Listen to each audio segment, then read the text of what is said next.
François Tacard, nous nous retrouvons une fois de plus parce qu'aujourd'hui, à Vesserlin, c'est presque la fête parce qu'on va démarrer la grande saison aujourd'hui.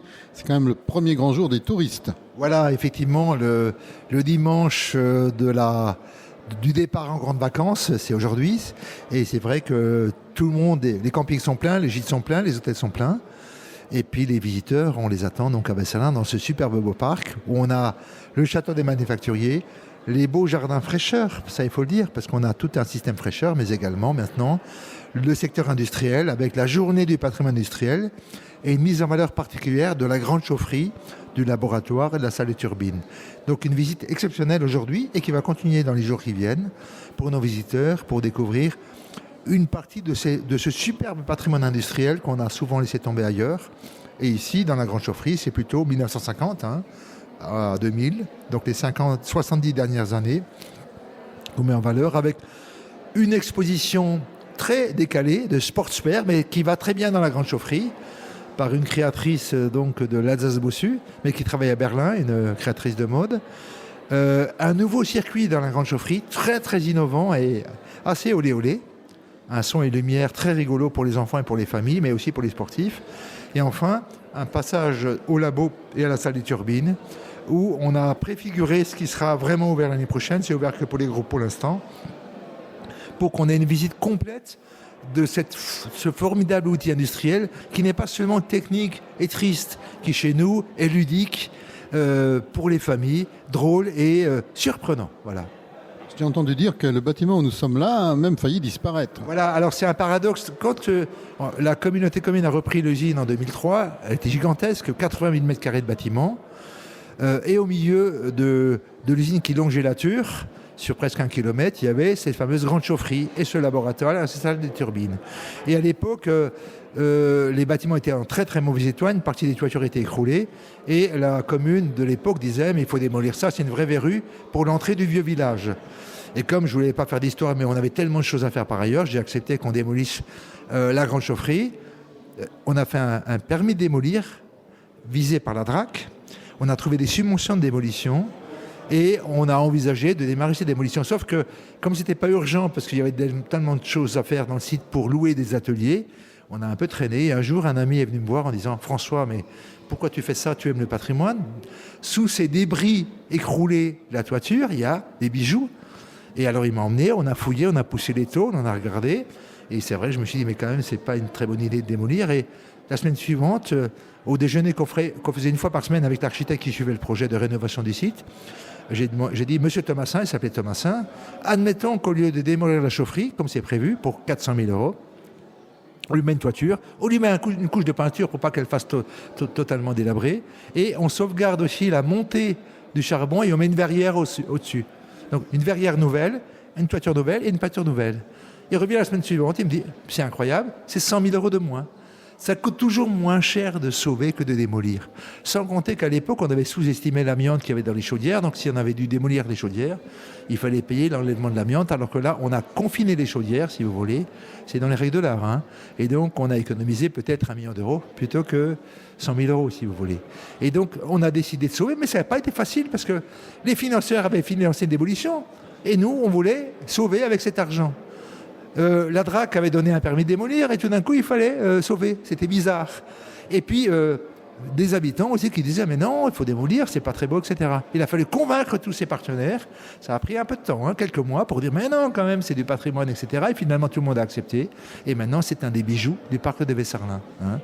On a le bijou du 18e, 19e, le château des manufacturiers, on a le bijou paysager avec les jardins mais aussi la ferme et son grand parc rural. Et maintenant, on a le bijou de l'usine qui est la grande chaufferie, le laboratoire et la salle des turbines, sachant que c'est pas fini. Je vous donne une information cachée. Il y a un bâtiment de 600 m² avec des sheds où un jour, on va refaire aussi une salle 20e siècle de tissage et d'impression. Et d'ailleurs, les bijoux qu'on découvre ici, c'est assez exceptionnel. On n'imagine pas tout ça dans une chaufferie. On dit chaufferie, peut-être qu'il y a un fourneau, ça va chauffer. Bah non. Non, c'est gigantesque. Ça produisait 3000 kW, c'est de quoi alimenter 5000 foyers. C'est C'était une chaufferie énorme, mais elle avait tellement de puissance qu'il y avait trop d'énergie, et donc une partie était vendue dans la vallée voisine, la vallée de Masevaux. Il y avait des poteaux électriques qui montaient dans la montagne, au Bellaquer, pour ceux qui connaissent, hein, et qui redescendaient pour alimenter le haut de la vallée de la Doulère. C'était 25 camions semi-remorques de charbon par jour qui arrivaient à Vesserlin pour alimenter cette gigantesque chaufferie. Il y a 3 grands fours, un tapis transporteur, donc c'est gigantesque. Et nous, on emmène les gens au-dessus. On les envoie en l'air, on va dire ça comme ça, hein, pour qu'ils puissent visiter. Et cette visite est en son et lumière pour que les gens aient une impression. Mais il y a aussi des petits bonhommes qui rappellent tous les métiers qui étaient dans la chaufferie à l'époque de son fonctionnement. On a aussi un film, on a une vidéo, on a un hologramme. Et puis on aura un animateur permanent dans la chaufferie à terme. Parce que l'industrie s'est arrêtée complètement en quelle année? Oui, donc ici en 2002. Mais alors, le problème, c'est que ce qui se passe ici à Vesserlin, ça s'est passé partout. Des cités-usines complètes avec châteaux, jardins, fermes, belles usines, cités ouvrières, il y en avait 5 dans la vallée de la Moselle. Il y en avait 4 dans la vallée de Saint-Amarin. Il y en avait plus de 100 dans le massif vosgien. Et on les a mis toutes par terre. Tous ces chaufferies, tous ces ensembles très cohérents, tous ces belles villas, regardez ce qui s'est passé avec Soxure, le château qui est tombé par terre, hein, alors qu'il était protégé. Donc on avait des complexes, des vraies cités idéales en quelque sorte qui existaient dans tout le massif vosgien, dans toutes les vallées. Et malheureusement, pratiquement aucune n'a été sauvée dans sa globalité. On a sauvé une cité ouvrière, on a sauvé un château de patronal, on a sauvé un morceau de jardin, on a sauvé une cheminée, mais ce qui était intéressant, c'est le global et c'est ce qu'on raconte à Vesserlin. Donc on peut raconter non pas l'histoire de Vesserlin, mais l'histoire de tous les ouvriers et tous les patrons du massif vosgien, on les raconte à travers cet ensemble industriel. Et donc tout cet été, une expo? Oui, alors c'est ça. Donc l'exposition, vous parlez de l'exposition de... Ouais. Oui, donc on a une créatrice qui nous fait une exposition assez originale, parce qu'on l'a mis dans la grande chaufferie, dans une ambiance un peu gignée, si vous voulez, et c'est des habits de sportifs, mais un peu détournés, si vous voulez, hein. Et elle raconte les grands noms du sport et les grands noms des Jeux Olympiques aussi, hein, parce qu'elle s'est inspirée de ça, pour nous faire une exposition assez originale, plaisante, mais un peu détournée, sur le sportswear. Et Vesserlin, c'est combien de visiteurs par an? Aujourd'hui, on est à 80 000, mais à partir de l'année prochaine, on veut monter. Et on veut passer à 130 000 dans les 4 ans, hein, avec le nouveau circuit qui sera ouvert totalement l'année prochaine. Hein. Donc, venez cette année, jardin fraîcheur, château des manufacturiers et grande chaufferie, mais venez aussi l'année prochaine, puisque là, ça sera la totale. Eh ben ouais, donc rendez-vous, hein, les rendez-vous. Ici, nous en avons encore, nous reviendrons, hein, François. À bientôt. Bientôt la fête du sentier pieds nus, on a bientôt les nocturnes, on a le rendez-vous des contes, on a la fête d'automne, une nouvelle fête qu'on va faire à Vesserlin, et puis bien sûr à Noël, à la fin de l'année. Et l'année prochaine, la grande ouverture de venez vivre l'aventure industrielle avec nous à Vesserlin. Parce qu'il faut toujours innover, sinon... Il faut innover, sinon on baisse. Mais en même temps, il faut donner du cœur à notre site pour que nos visiteurs s'imprègnent et du plaisir en famille, mais aussi pour des gens qui veulent comprendre le monde et comprendre l'histoire. Gaëlle, tu as réalisé l'expo de l'été ici à Vesserlin. Oui, alors je suis contente parce que j'ai présenté une collection qui s'appelle Abseits et qui parle de football. Hein.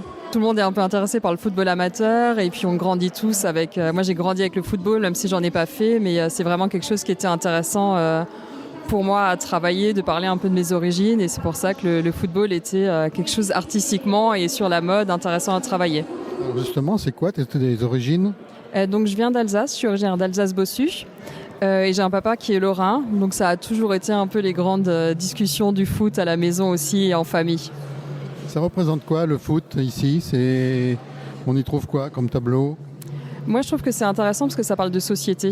Donc c'est que j'arrive à voir énormément comment est-ce que la société évolue, et pour moi la mode ça doit aussi raconter énormément de choses autour de la société. Des tas de personnes en parlent d'une manière différente, mais moi ce qui me plaît, je trouve que le football c'est une entrée qui est vraiment intéressante parce que c'est universel et c'est vraiment quelque chose qui parle de la France. Et c'est vrai qu'en plus, le football, il y a aussi besoin de textiles, donc il y a un rapport. Effectivement, alors bon, il y a des maillots de foot, il y a une grande tendance, alors au-delà du fait de vouloir raconter une histoire, il y a une tendance autour du foot en ce moment qui est énorme. Mais moi, ça m'intéressait de pouvoir le détourner parce que les maillots de foot et toutes les tenues de sport sont faites principalement en polyester. Et ce que j'ai voulu aussi raconter, c'est qu'on a des matériaux en France comme le lin, ou de travailler d'une manière différente comme la récupération et l'upcycling. Et ben, c'est ce genre de choses que j'ai voulu montrer aussi à travers la collection. C'est pas parce que c'est sportif que ça peut pas être éco-responsable aussi. Et c'est tout l'été ici à Vesserlin. C'est ça apparemment, donc ça va rester tout l'été. Donc j'espère qu'il y aura beaucoup de gens qui pourront la regarder et qui pourront apprécier le travail. Parce que tu seras là pour rencontrer le public de temps en temps. Non, je repars, je suis venue juste pour malheureusement pour l'ouverture, mais je vis à Berlin, donc je repars à Berlin. Voilà, je vis loin. Tu fais souvent des expos comme ça? Non, c'est la première fois. Ah, C'est la première fois, mais toute la collection a commencé, j'ai fait un concours de mode à Hyères, donc au sud de la France. Et donc j'ai fait ce concours-là de mode où j'ai gagné un prix du public. Donc c'est pas la première fois qu'on voit mon travail. bravo. Merci. C'est pas la première fois qu'on voit mon travail, mais en tout cas c'est la première fois qu'il est exposé comme ça aussi longtemps. eh bien, bienvenue à Vesserlin tout l'été pour cette expo qui se terminera à la fin d'été ou... Je crois que ça va jusqu'à octobre. Ah là, c'est bien. Ouais. Bah, merci beaucoup.